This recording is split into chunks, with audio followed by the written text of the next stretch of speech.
All right. With regard to the most immediate scheduling, the kind of getting through, hearing argument on, getting rulings on the things we all just talked about that are pending. Is everybody available and I guess I've already got y'all, unless Judge Glanville had excused you, I think I've got y'all, but is everybody available? And I'm not saying we're going to be here 8 to 5 every day, the week of the 29th, but is the week of the 29th, everybody's available to the extent we need all of those days? The same is available. Okay. Anybody not? Okay, perfect. Because I'm thinking that at least most of that week, that's what we're going to be doing, which means I am not going to be going to the judges' summer conference, but that's okay. That's okay. Okay. All right.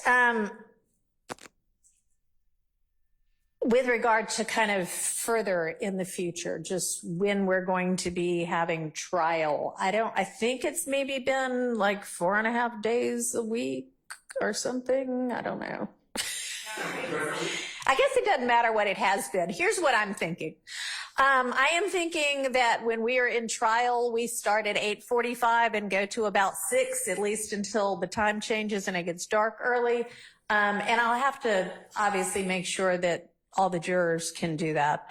I don't know what their, pick up kids schedule is or anything like that. But I want to make the most of our time, like I said, while we're here and have them.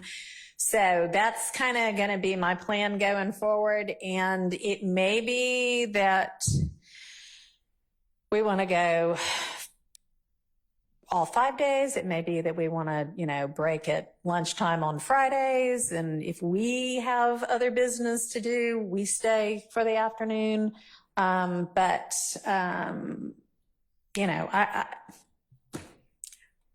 And we may not start August 5th with the jury. We may have so much left to do still that we give them another week. But once we do start back with the jury, I'm thinking 8:45 to 6. And when I say 8:45, I mean 8:45. I intend to take the bench at 8:45. I expect I know that the parties, the defendants will be here because the sheriff's office will have them here. I want all the attorneys to be here as well. And if you have 5 attorneys on your side, as long as one of them's here, we're going forward. Okay? So I don't want to be waiting around till 9:30 to get started. 8:45. All right, so that's that. So a couple of things have been brought to my attention that some people might like changed now that have a fresh face. And y'all, some of these are really kind of insignificant, but I'm gonna go ahead while we've got some time and bring them up. Food in court. Everybody can have water whenever they want to. The attorneys can have, whatever drink they want to, as long as you're not klutzy like me and don't spill it all over everything. I guess if you do, that'll be your problem. If we are working through lunch and the jury's out and we're working and y'all are here and the clients are here, that's okay. But snacking while trial's going on, we're not going to be doing that, okay? So if we are working through lunch, if we are working late and it's dinner time, it will be okay to the attorneys or the defendants have food. Not while somebody's on the stand testifying, okay? We're not at a movie. We're not going to be eating popcorn. All right.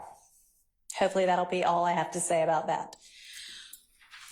Apparently, one of the first things that I don't know how many different deputies told me was the clothing for the clients has gotten a little out of hand in terms of how much they all have now. I don't know, but y'all need to maybe get together and let's exchange most of that. And sure, they can have new outfits for court, but it sounds like they're like full wardrobes full of clothing for some of these defendants. And that's just a lot for the deputies to have to keep up with.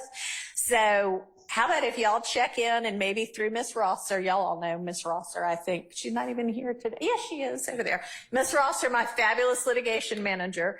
And let's make sure that it gets whittled down to a manageable amount of clothing, you know, like there are only going to be 5 days in each week. So even if they had a different outfit every day, that would only be 5 outfits, okay? We shouldn't have 20 different outfits for anybody. So y'all need to clear out, apparently, the closet. So now I've done that for the deputies. They'll be more happy. Okay, next topic. Minimizing disruptions in court. I don't exactly know what that means yet, but let's try to conduct court in a way that minimizes disruptions. And we'll just leave it at that for now. There was an issue about apparently, and I'm not even sure if I understand exactly what has gone on with this, but the defendants listening through earpods to things on laptops while court is going on. And I'm not sure I understand why that's happening. And that raises some security issues with our security staff, with the sheriff's office. So can somebody kind of explain to me what that's about and why that's necessary?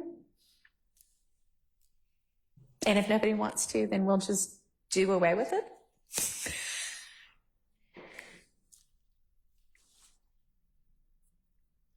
I think it was originally combat boredom.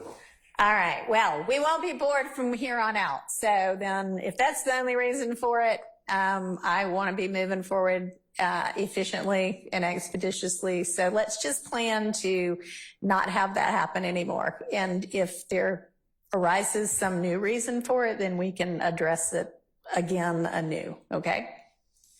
Sure. Yes, sir. Good morning again, Sergeant Matthews, Mr. Huey.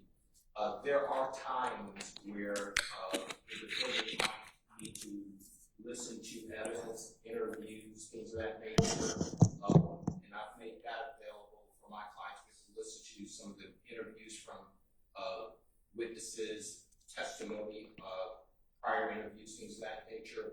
For evidentiary purposes, that would be a request for my client to be able to have that access where necessary. So why is that happening in court?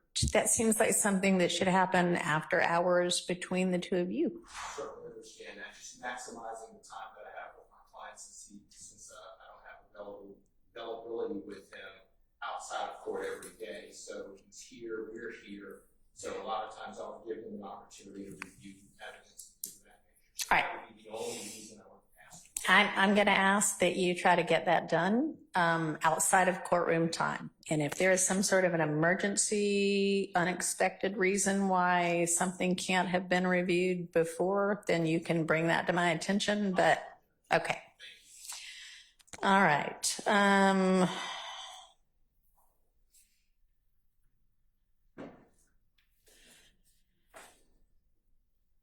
I would like to find out from kind of everybody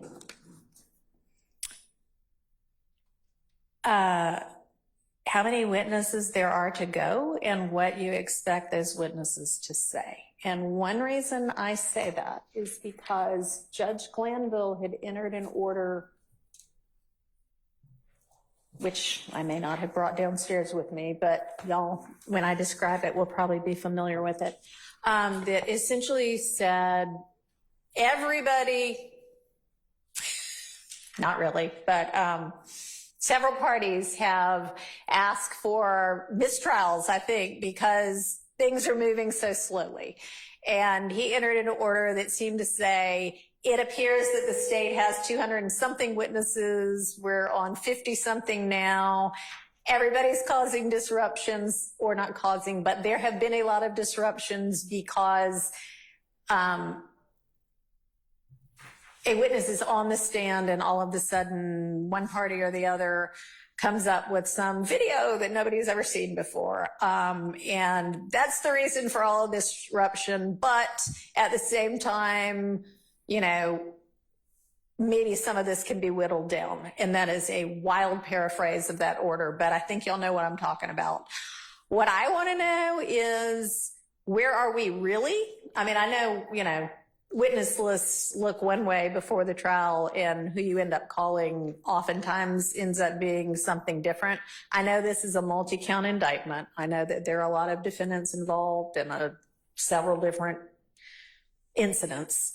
And I don't expect this right now, but I would like from everybody, to the extent the defense knows whether they're going to present a case or not, a realistic list of witnesses, maybe like what counts they go to and what you expect those witnesses to say generally, broadly.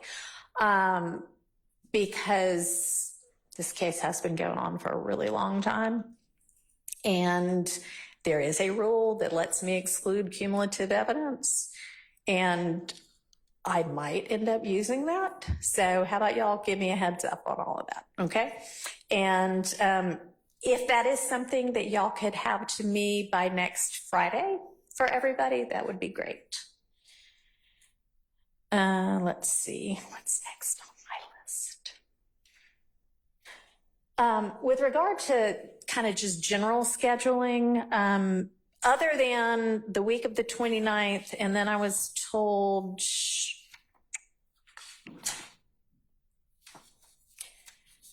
I think Monday through Thursday of August 19th through 22nd. Is anybody aware of time that has already been given to the jury as you're out of court this week? You have this week free? No? Okay. All right.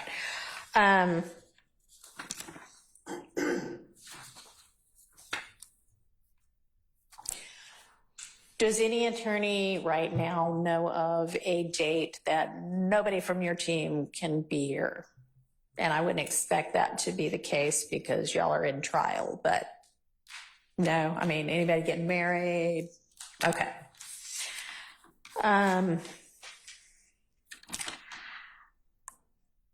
So I hesitate to even say the next thing I'm going to say, but I'm going to say it anyway.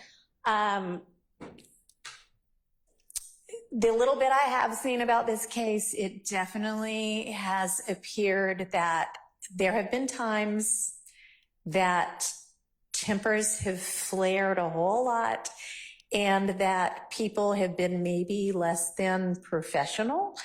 And I hope that this kind of breather has given everybody a breather, and everybody has been absolutely wonderful here today. But I would like for us to maintain a degree of decorum and dignity and professionalism. That is what is really expected of all of us as members of the bar.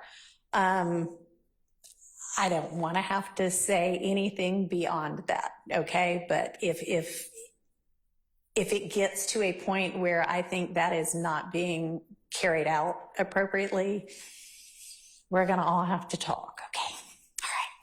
All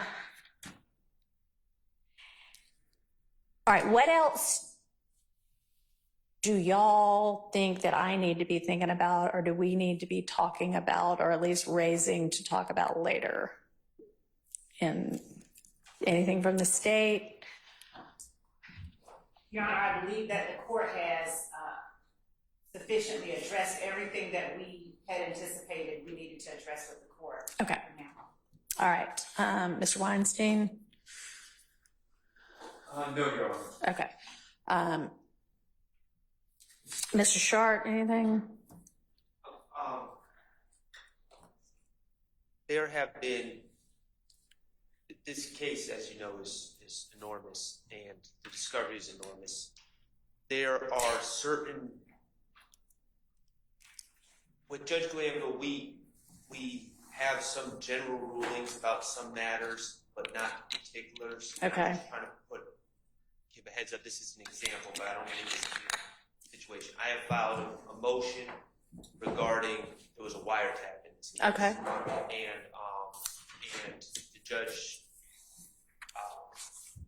overruled my objections and stated that the wiretap was legal. He made that finding. However, there are other issues about the wiretap and the particular things said in the wiretap. Some of those pieces of communication may be admissible, may not on an individual basis. Certain things like that, I'm just giving the court a heads up, have not been parsed through to the particulars. Okay. And we've discussed like the need to do those things, and some of those things we've kind of kicked the can down the road a little bit, so they're still outstanding. Okay. I just wanted to bring it to you. All right. So maybe when everybody is putting their lists of witnesses and what they're generally going to be talking about together, they could also, I don't know what happened to my mic all of a sudden. They could also include if there's any kind of either voluminous evidence, video evidence, audio evidence that we need to be considering admissibility of before the witness testifies. If y'all can maybe list out for everybody what that is. Because yes, I absolutely want those things to have been determined before, witness Smith gets on the stand and we have 18 hours of some kind of video statement that nobody's thought about yet. I'd like to say I'm sure that all of the evidence has been exchanged by now.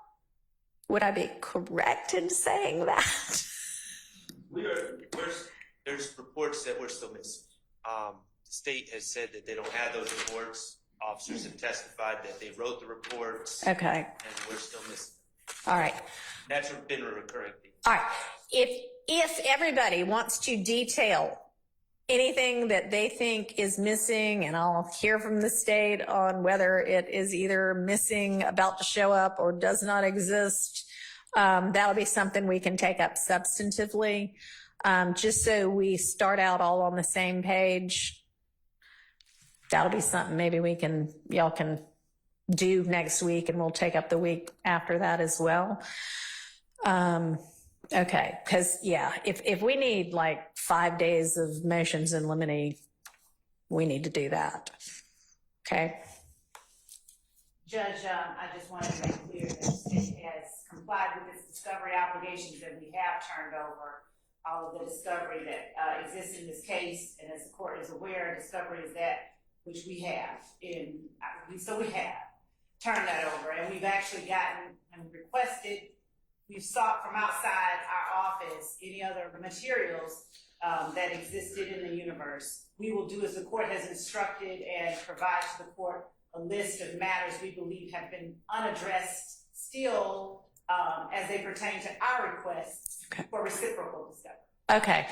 And Mr. Shard, I know you've been in my courtroom before, and typically I have, one side or the other list out specifically what they think is missing, and we inquire about it and try to get to the bottom of it. So that's what we will do. Y'all make up the list, and then we will do that. We'll actually go through it in detail so that everybody knows what's going on and we all are on the same page. All right. And y'all, for any evidence that there hasn't been a ruling on yet that I'm going to need to consider the admissibility of, I obviously am going to need a copy of that. So if I've got 5 hours of some audio to listen to, I don't want to listen to that in court. I want to listen to that beforehand so that I know what we're talking about before we get to court to hash it out. So get me all of that as well. And that'll be more homework for me to do.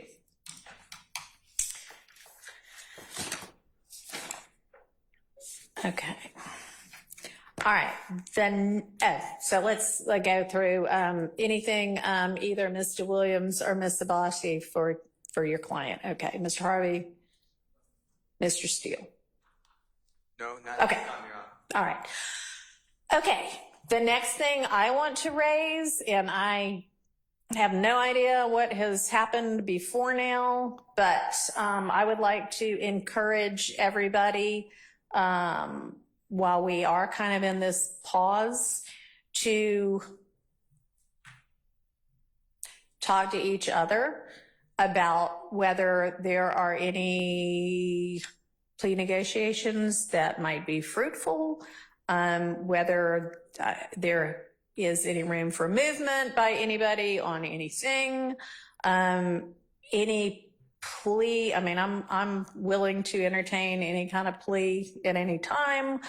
It can be a joint recommendation. It will be non-negotiated, since we're in the middle of a trial, but it can certainly be a joint recommendation, or it can be state wants this, defense wants that, or it can be we all want to keep going with this trial. I am here to give everybody a fair trial and everybody a fair shake, follow the law. But I invite during this pause, if y'all want to think about that and talk about that, now would be a good time to do that. Okay. All right, so I think that y'all have a lot to do and I have a lot to do, and we will plan to get all of our filings and all of our responses in before the end of next week at the dates that I had provided. And why don't we plan to maybe not Monday, but Tuesday, the 30th.